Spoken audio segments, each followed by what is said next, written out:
song is gonna try to make you cry.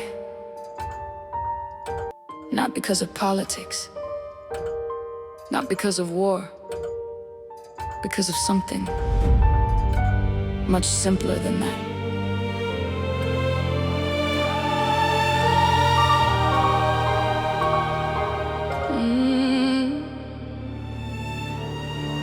February 28th, the sun came up like any other day. A mother in my nap pressed her daughter's clothes before she walked away. I'm here to talk about 120 children, young girls, 6 to 14 years old, kids, that were killed in Iran. It was by Donald Trump and it was by Hegseth. These two do not care about any lives that are taken. Hegseth is just a Nazi racist. That's all he is. And being a white supremacist Trump would like to be a racist, and I know he's a racist no matter what anybody says on there. I knew him from back in New York when his father and him refused to rent any kind of apartments to black people. They were sued twice behind that. So you can't sit here and tell me that Donald Trump is not a racist. I knew him back in the day. All these blacks that are bootlickers to Donald Trump, you need to be ashamed of yourselves. Clarence Thomas,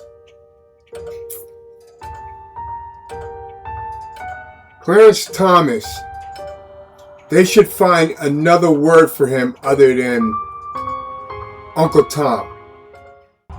He is worse than an Uncle Tom. Matter of fact, Sasha Riley, and I listened to Sasha Riley's videos, and Sasha Riley mentioned Clarence Thomas even being at one of those parties where they were raping kids.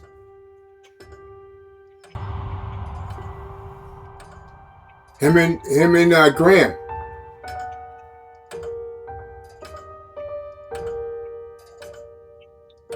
Look, these kids that were killed never meant any harm to anybody. They were babies. They were children. Not a mean bone in their bodies. I get it. You're saying, oh, you're sticking up for Iran.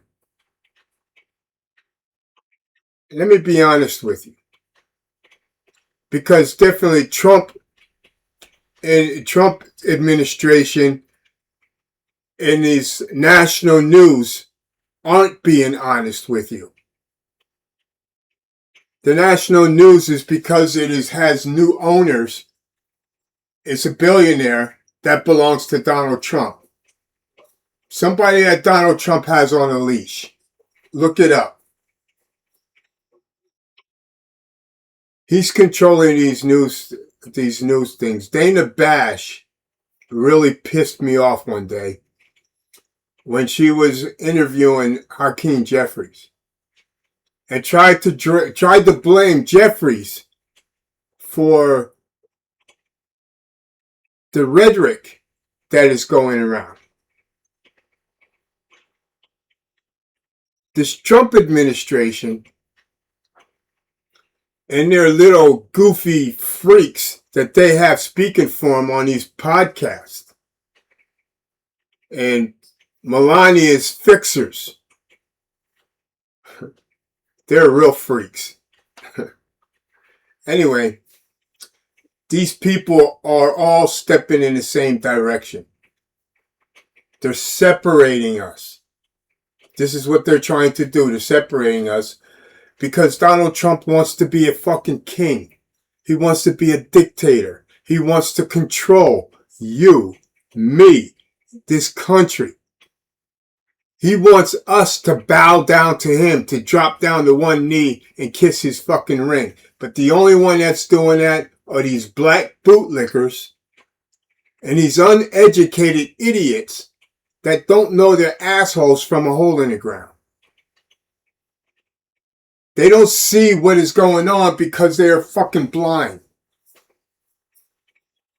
Some of them even think that God put Trump here to save this country, which is the dumbest shit that I ever heard. If anything, Trump is the Antichrist.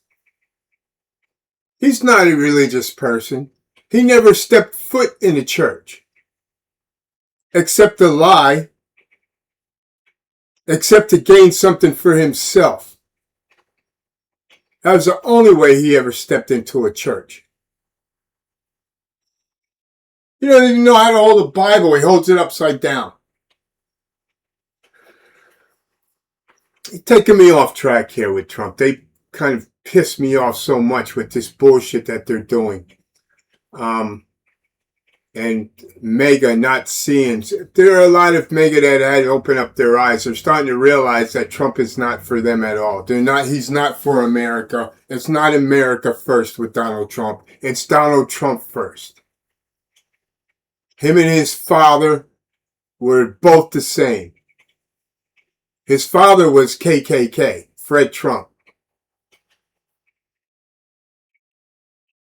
His mother, she looked like an alien. But these kids that were killed under Hegseth and Trump never set out to hurt anybody. They went to school. They were laughing and joking on the way to school, giggling with their friends, went into the classroom and sat down and was starting to learn. When that Patriot missile landed on top of the school and killed 120 little girls and little boys from 6 to 14 years old. How can you say that's okay? How can you ignore that? I don't care what country we are fighting in. We are not fighting there. We are not going there to fight civilians. We are not bombing homes of civilians. We are not bombing schools or churches of civilians. Anything that gets bombed in a country has to be military. It has to be the enemy that we are fighting, which is the military in those countries, not the civilians. These are war crimes that Donald Trump and Hegseth had done. And they need to be held accountable one way or another. One way or another, they need to be held accountable for the lives that they had taken, for what they are doing to this country. Punishment is what they need.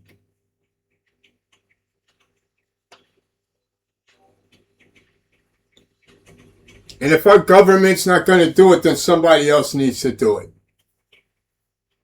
Because killing these kids in another country, dropping a Patriot missile on their school with 120 little kids, little babies on the inside of the school, that is a crime. That is a crime against God.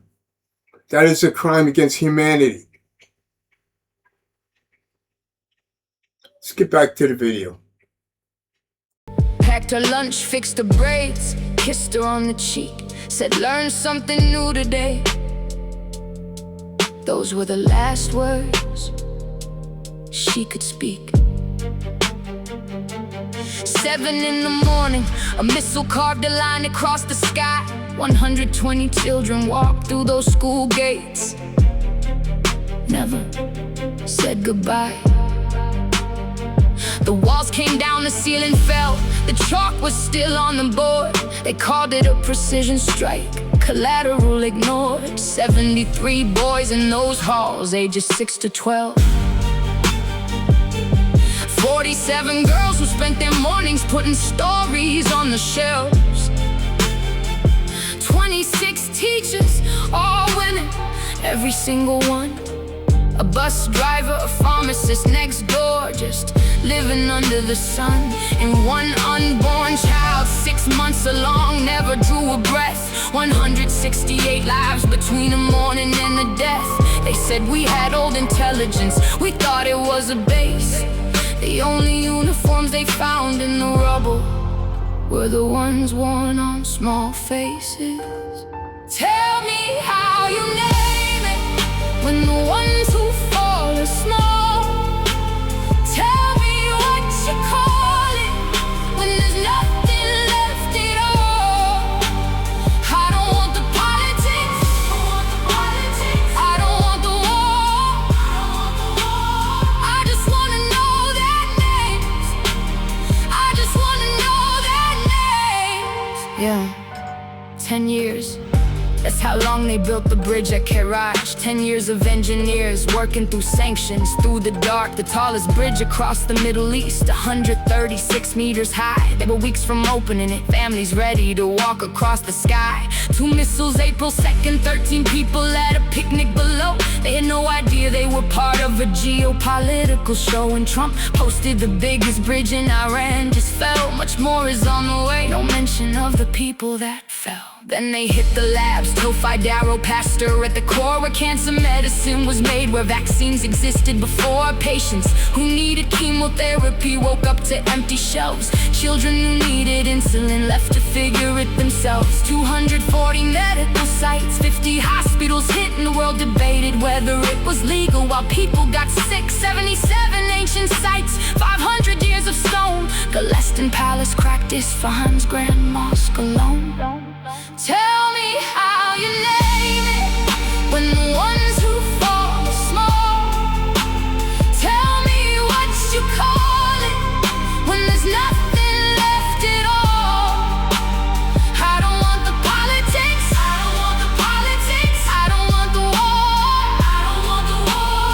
I just wanna know their names, I just wanna know their names. 47 years, this nation's lived beneath the gun. 47 years of maximum pressure under the sun. You cut their banks, you blocked their medicine, you froze their sky. 90 million people woke up every morning asking why. Their grandparents survived Saddam, chemical weapons, 8 long years. Their parents survived revolution, blood and broken mirrors. This generation survived COVID without the world's vaccines. They built their own at Pasteur, and now you've seen what happens when you bomb a people who have nothing left to lose, who've been standing in the fire so long they forgot how to lose. 72 hours, the Strait of Hormuz shut tight, and Europe woke up shivering, learning what sanctions feel like overnight. That's not a threat, that's just geography saying what it means. 20% of the world's oil runs through 40-kilometer seams. You sanctioned them for half a century, they're still standing at the door. Some people were built for survival, that's what history's for. A boy named Ali, he's 15 years old, says every small sound now makes his blood run cold. He can't sleep, he can't dream, he just stares at the wall. Nobody told him how to be 15 at all. 130,000 called the crisis line one night, not asking about borders, just asking if they're alright. Not asking about deals or maps or who controls the sea, just asking if someone could tell them what does safe feel like to breathe. 20 million children under 14 in this land, learning that the sky can fall before they understand.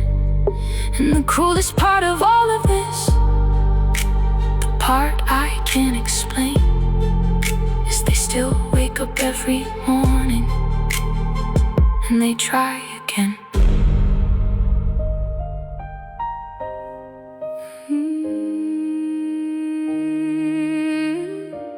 Let me speak to the people in America for a moment. Stay with me. This is not about your flag, this is a plea. The Iranians, the real ones, will tell you something true. They watched your movies through illegal satellites on rooftops just like you. They wore your bands and shirts and dreamed of walking your streets at night. They argued about your TV shows and stayed up past midnight.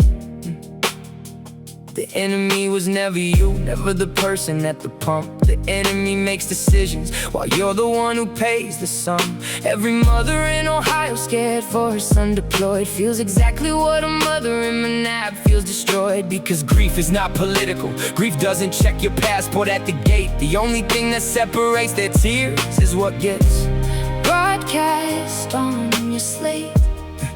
And the most radical act inside a war is to remain human, to refuse to become the thing they need you to become. To keep cooking bread by candlelight and singing to your child. To keep drawing pictures of your family when the world's gone wild. Tell me how you name it when the ones who fall are small. Tell me what you call it when there's nothing left at all. I don't want the politics, I don't want the war. I just want to know their names. Say their names. Say their names. I told you at the start, this song was gonna try to make you cry. Not because of politics. You've heard enough of that. Not because of numbers. The numbers don't hit back. I said it would be something simpler, and I meant it. In the rubble of the school in Manab, they found a drawing. A little girl drew her family. A mother, a father herself, and the son. She drew the sun with the smiley face. That's why you crying. Not because of war, because you made the sun smile. and never got to Show it to anyone. If you